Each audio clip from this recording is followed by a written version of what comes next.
A submersible with 5 people on board heading for the wreck of the Titanic has lost contact with its mothership.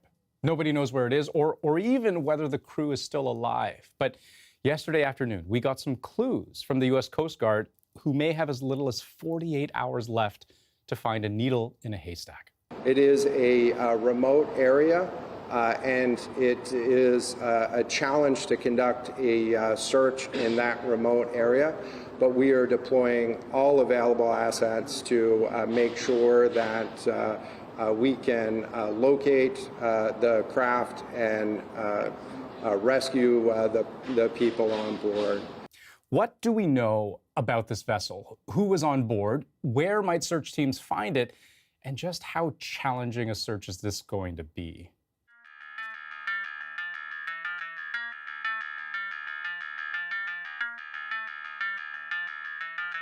The submersible is called Titan. It's a small ship, only about 22 feet long, which is tight for 5 people.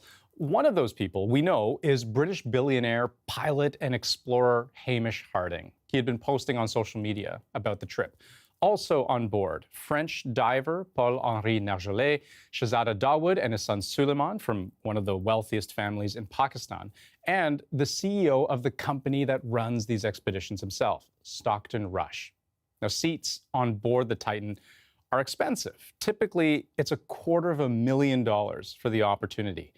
Titan launched Sunday morning from a larger ship, about 370 kilometers off the coast of Newfoundland. The interest in the Titanic is the reason we go there. Almost nowhere else in the deep ocean can you get funding to go back every year for decades and see how coral reefs develop, and see how metals decay, and see how currents change. Yes, this is a ship designed to bring tourists to the Titanic, and in a pretty unconventional way. Taking a completely new approach to the sub design, and it's all run with this game controller and these touch screens. So if you want to go forward, you press forward. If you want to go back, you go back, turn left, turn right, go down, go up. And it's Bluetooth, so I can hand it to anybody.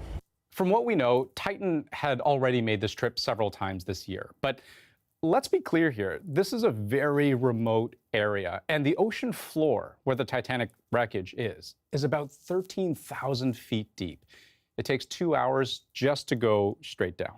It is not for the faint-hearted to do something like this, to get in that sub. It's very close quarters. You're in it for a long time. You're bolted in from the outside. There's no way out. There's no hatch to get out of it. The problem started about 1 hour and 45 minutes after the submersible began making its descent. Communication between it and the ship it launched from just cut off, which is really bad because from that moment on, command crews on the surface have no idea whether the crew below needs help, whether they're lost, whether other critical equipment has also failed, or whether the ship itself is even still intact. It's the depth, that's the thing. That's the big factor. To get the submersible back to the surface is the big thing. The pressure when you're that deep underwater is enormous, about 4,000 psi, pounds per square inch, which, just to put that in perspective, is like having the weight of a car pressing down on every square inch of the ship. According to OceanGate, that's the company that owns the vessel, there are sensors on board that monitor that pressure, making sure the ship doesn't crumple under the weight. That can theoretically give the crew on board enough time to realize if there's a problem and then rise back up to the surface. But that relies on everything running the way it should. The Coast Guard out of Boston is helping search for a missing submarine that was being used to tour the Titanic. Once OceanGate realized something had gone wrong, it reached out to the U.S. Coast Guard, which began organizing a surface search. That means looking above water.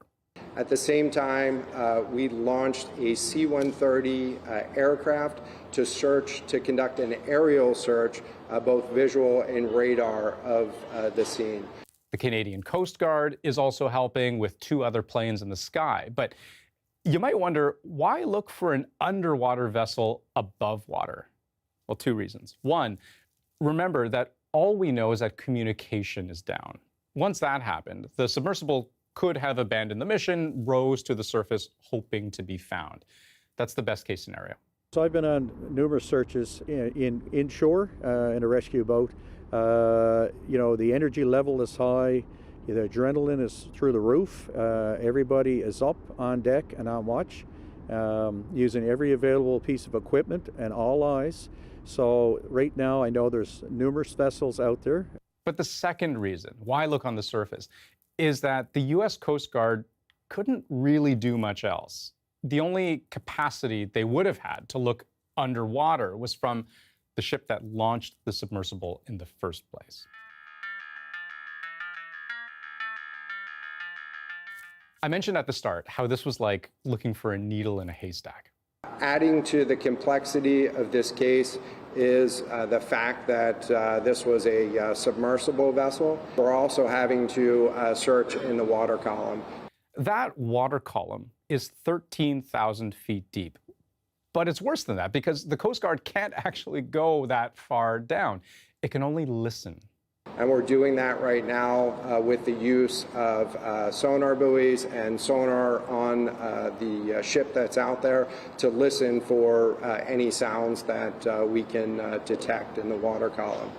As of yesterday, the Coast Guard was expecting other ships to arrive on scene soon, from the Canadian Armed Forces, from the US Navy, even other commercial vessels in the area. Some, the Coast Guard hopes, will have some kind of subsurface capability. But even if you hear something by sonar, even if you could pinpoint their exact location, you might still have to actually go down there and bring them back up. And you're somewhat, at the whim of the currents, the undersea currents, which go all the way to the bottom, and they go in different directions depending on the depth you're at. Here's what OceanGate said in a written statement. Our entire focus is on the crew members in the submersible and their families. We are deeply thankful for the extensive assistance we have received from several government agencies and deep sea companies in our efforts to reestablish contact with the submersible. But what they don't acknowledge here is that time may be running out. The submersible only has about 96 hours of emergency oxygen on board. That's 4 days, with 2 days already having gone by. If the submersible isn't already at the surface, the best hope here is that it at least would still have motor control, that it could operate under its own power. I'm very optimistic. Technology available today, it's very high tech. I've been asked, is deep submersible diving safe? I think it's very safe.